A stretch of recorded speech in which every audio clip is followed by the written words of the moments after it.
সুজন ভাই, ফুলপুর ময়মনসিংহ সুজন ভাই।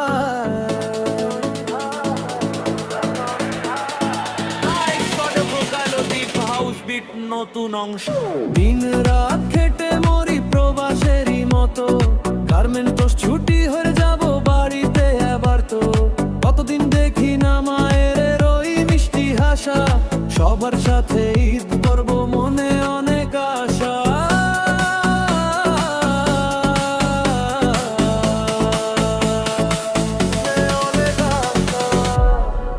বিনোদন আইডি